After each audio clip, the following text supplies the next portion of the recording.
صل وسلم دائما أبدا على حبيبك خير الخلق كلهم مولاي صل وسلم دائما أبدا على حبيبك بسم اللہ الرحمن الرحیم اللہم رب اشرح لی صدری ویسر لی امری واحلل عقدۃ من لسانی یفقہوا قولی اللہم رب زدنی علما کثیرا۔ سیرہ سیریز کے سلسلہ وار آج کے لیکچر میں ہم ڈسکس کریں گے جنگ فجار کو، حلف الفضول کو اور آپ صلی اللہ علیہ وسلم کے حضرت خدیجہ رضی اللہ تعالیٰ عنہا کے ساتھ نکاح کو۔ تو جنگ فجار اس لیے کہا جاتا ہے کہ یہ حرمت والی جگہ پہ، حرمت والے مہینوں میں حرمت کعبہ کو پامال کیا گیا، اس لیے اس کو حرب فجار کہتے ہیں۔ تو ہوا کچھ یوں تھا کہ چونکہ اللہ رب العزت نے مکہ مکرمہ اور اس کے بیت اللہ شریف اور اس کی حدود کو، جو بیت اللہ شریف کی حدود ہیں خاص حد تک، اس کو حرم قرار دیا ہے، اور حرم کو اللہ رب العزت نے دار الامن قرار دیا ہے، یعنی جو شخص بھی اس میں داخل ہو جائے گا وہ امان پا جائے گا۔ اور دار الامن میں کسی قسم کی خون ریزی کی کوئی گنجائش نہیں ہے، وہاں گالی گلوچ کی کوئی گنجائش نہیں ہے، وہاں پہ آپ نازیبا الفاظ استعمال نہیں کر سکتے، حرم کعبہ میں آپ درخت نہیں کاٹ سکتے، اور یہاں تک کہ بال کاٹنا بھی منع ہے۔ تو جائے کہ اس حرم کعبہ میں خون ریزی کی جائے۔ 4 جنگیں ایسی لڑی گئیں جن میں حرم کعبہ کے تقدس کو پامال کیا گیا، ان کو حروب فجور کہتے ہیں۔ ان میں سے ایک جو ہے حرب فجار، اس میں آپ صلی اللہ علیہ وسلم نے بھی جزوی طور پہ شرکت کی، اور آپ صلی اللہ علیہ وسلم کی عمر مبارک اس وقت صرف 15 سال تھی۔ ہوا کچھ یوں تھا کہ یہ جنگ قریش، قبیلہ قریش بنو کنانہ ایک طرف تھے اور قبیلہ بنو قیس ایک طرف تھے، اور یہ جنگ بھی اس پہلی جنگوں کی طرح بس خاندانی انا کی وجہ سے ہوئی تھی، چھوٹی سی بات سے شروع ہوئی تھی، چونکہ اس جنگ میں قریش حق پہ تھے اور قریش جنگ نہیں کرنا چاہتے تھے۔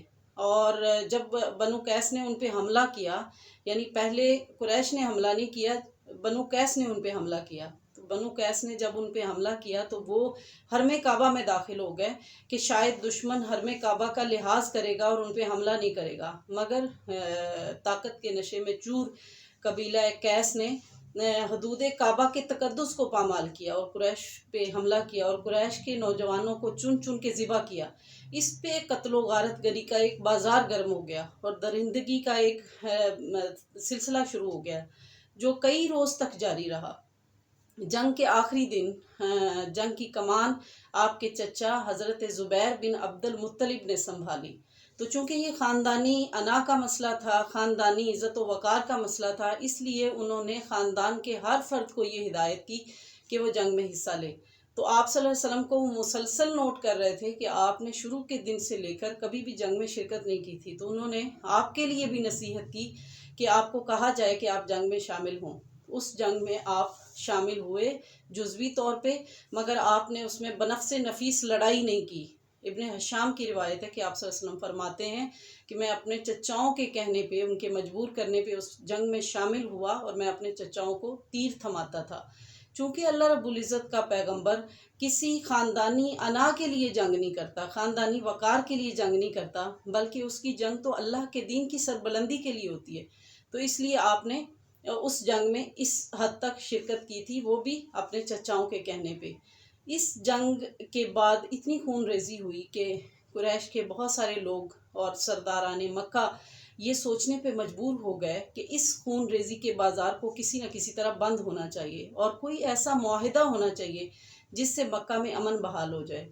تو ابھی یہ سوچ پنپ ہی رہی تھی، یہ سوچ ایک تحریک کی شکل اختیار کر ہی رہی تھی کہ اس جنگ کے 4 ماہ بعد ایک ایسا واقعہ ہوا جس نے اس سوچ کو عملی صورت دے دی۔ ہوا کچھ یوں کہ قبیلہ بنی زبید جو مکہ سے دور آباد تھا، اس کا ایک شخص مال تجارت لے کے مکہ میں آیا تاکہ اس مال تجارت کو بیچ سکے۔ یہاں پہ مکہ کے ایک سردار آس بن وائل کو اس کا سامان تجارت پسند آ گیا، سو اس نے اس سے سامان تجارت تو لے لیا، مگر اس کو پیمنٹ کے سلسلے میں اٹال مٹول کرنے لگا۔ جب اس نے اسے پیمنٹ نہیں دی تو وہ بیچارہ غریب عرب کے مکہ کے مختلف سرداروں کے پاس گیا اور اس نے ان سے ریکویسٹ کی کہ عاص بن وائل سے اس کا حق دلوا کے دیں، مگر کسی بھی سردار نے اس کی بات نہ سنی اور الٹا اسے ڈانٹا کہ اپنا منہ بند رکھے۔ تو اس پہ جب وہ مایوس ہوا تو وہ کوہ ابو قبیس پہ چڑھ کے اس نے ایک دن صبح صبح جب قریش مکہ خانہ کعبہ کے صحن کے ارد گرد بیٹھے ہوئے تھے تو اس نے آواز لگائی کہ اے فخر کے بیٹو، میں غریب الدیار زبیدی ہوں، میرا قبیلہ مجھ سے بہت دور ہے اور میں پردیسی ہوں، میں اپنا مال تجارت لے کے آیا تھا کہ کچھ نفع حاصل کر سکوں۔ آپ کے ایک سردار عاص بن وائل نے میرے بچوں سے ان کے منہ کا نوالا بھی چھین لیا ہے، اور میں اس سے بڑی ستم ظریفی اور ظلم اور اندھیر نگری اور کیا ہو سکتی ہے کہ میں حالت احرام میں ہوں اور میں نے ابھی عمرہ بھی ادا نہیں کیا اور مجھے حتیم اور حجر اسود کے درمیان ظلم کا نشانہ بنایا گیا۔ اس نے کہا اے شرفائے قوم، میں تم سے یہ امید کرتا ہوں، یعنی میری استعانت کرو، میری مدد کرو اور مجھ سے دعائیں لو، اور میں تم سے مدد کی اپیل کرتا ہوں۔ اس کی بات کو قریش کے سب سرداروں نے سنا، مگر حضرت زبیر بن عبد المطلب پہ اس کا کچھ خاص اثر ہوا۔ تو حضرت زبیر بن عبد المطلب نے جب اس کی مکمل بات سنی پھر سب سرداروں کو جمع کیا اور کہا الہٰذا متروکن، یعنی کیا اس غریب کی داد رسی نہ کی جائے؟ اس پہ حضرت عبداللہ بن جدعان کے گھر مکہ کے کچھ سردار جمع ہوئے، اور حضرت عبداللہ بن جدعان حضرت عائشہ صدیقہ کے چچا زاد بھائی تھے اور بڑے ممتاز حیثیت کے مالک تھے۔ ان کے گھر میں ایک معاہدہ طے پایا جس میں یہ شک رکھی گئی کہ کوئی چاہے مکہ کا رہنے والا ہو چاہے کوئی مکہ کا رہنے والا نہ ہو، پردیسی ہو، جب بھی اس کے خلاف کوئی ظلم ہوگا تو ہم سب اس کی مدد کو پہنچیں گے اور ظلم کے خلاف آواز اٹھائیں گے۔ اور یہ چونکہ معاہدہ عدل و انصاف کے قیام کے لیے تھا، آپ صلی اللہ علیہ وسلم نے اس معاہدے میں بنفس نفیس شرکت کی، اور رسالت سے مشرف ہونے کے بعد بھی آپ اس کو یاد فرماتے اور فرماتے کہ عبداللہ بن جدعان کے گھر میں جو معاہدہ ہوا تھا اس کے بدلے میں مجھے اگر سرخ اونٹ بھی دیے جاتے تو میں ہرگز پسند نہ کرتا۔ اور آپ صلی اللہ علیہ وسلم فرماتے کہ اگر دور اسلام میں بھی مجھے کسی ایسے معاہدے کے لیے بلایا جائے کہ جس میں مظلوم کی داد رسی کی جائے تو میں لبیک کہتا۔ اور یہ معاہدہ تاریخ میں حلف الفضول کے نام سے مشہور ہوا، اور اس معاہدے کے وقت آپ صلی اللہ علیہ وسلم کی عمر مبارک 20 برس تھی۔ آپ صلی اللہ علیہ وسلم نے اپنے بچپن میں قبیلہ بنو سعد میں بھی آپ بکریاں چراتے رہے، مکہ میں بھی آپ نے بکریاں چرائیں، اور پھر جب آپ جوانی کی عمر کو پہنچے، آپ کی عمر مبارک 25 سال ہوئی، تو آپ حضرت خدیجہ رضی اللہ تعالیٰ عنہ کا مال تجارت لے کر ملک شام تشریف لے گئے۔ حضرت خدیجہ رضی اللہ تعالیٰ عنہ مکہ کی ایک بہت ہی مالدار اور بہت ہی عزت دار اور بہت ہی عظیم المرتبت خاتون تھیں، اور وہ اپنا سامان تجارت مختلف لوگوں کو دیتی تھیں اور ان کے ساتھ ایک حصہ مقرر کر لیتی تھیں، واپسی پہ جب وہ آتے تھے تو وہ حصہ ان کو دے دیتی تھیں۔ تو اس طرح سے وہ ایک بڑی تاجر تھیں، اور چونکہ قریش کا پیشہ ہی تجارت تھا تو ہر شخص وہاں تجارت کا ماہر تھا۔ حضرت خدیجہ رضی اللہ تعالیٰ عنہ نے آپ صلی اللہ علیہ وسلم کے اخلاق کے بارے میں سنا اور آپ صلی اللہ علیہ وسلم کے صادق اور امین ہونے کے بارے میں سنا، تو انہوں نے یہ خواہش ظاہر کی، کسی کے ذریعے آپ صلی اللہ علیہ وسلم کو پیغام بھجوایا کہ اگر وہ ان کا سامان تجارت لے کر ملک شام تشریف لے جائیں تو اس کے بدلے میں وہ ان کو ڈبل عوض دیں گی، یعنی دوہرا معاوضہ دیں گی۔ تو آپ صلی اللہ علیہ وسلم اس پہ راضی ہوئے اور سامان تجارت لے کے ملک شام تشریف لے گئے۔ اس سفر میں حضرت خدیجہ کے غلام میسرہ بھی آپ صلی اللہ علیہ وسلم کے ساتھ تھے۔ جب واپسی پہ آپ آئے تو حضرت خدیجہ رضی اللہ تعالیٰ عنہ نے اپنے مال میں بہت ہی زیادہ برکت دیکھی اور آپ کی امانت سے بہت زیادہ متاثر ہوئیں وہ، اور اس کے ساتھ ساتھ میسرہ غلام جو آپ کے ساتھ گیا تھا اس نے آپ کے ساتھ چونکہ سفر کیا تھا، اس نے بہت سارے مشاہدات کیے تھے، آپ کے حسن اخلاق کو دیکھا تھا، میسرہ نے آپ کے کردار کو دیکھا، آپ کے عہد و پیمان کو دیکھا، آپ کی راست گوئی کو دیکھا، آپ کے انداز بیاں کو دیکھا، تو انہوں نے سب کچھ حضرت خدیجہ کو بتا دیا۔ تو حضرت خدیجہ جس گوہر کی تلاش میں تھیں ان کو وہ گوہر مل گیا۔ جب انہوں نے یہ سارے واقعات سنے تو بہت زیادہ متاثر ہوئیں، اتنی متاثر ہوئیں کہ انہوں نے نکاح کا پیغام اپنی سہیلی نفیسہ کے ذریعے آپ صلی اللہ علیہ وسلم تک پہنچایا۔ اس سے پہلے مکہ کے رؤسا بڑے بڑے مالدار لوگ حضرت خدیجہ کو پرپوز کر چکے تھے، ان کا رشتہ مانگ چکے تھے، مگر حضرت خدیجہ نے انکار کر دیا تھا۔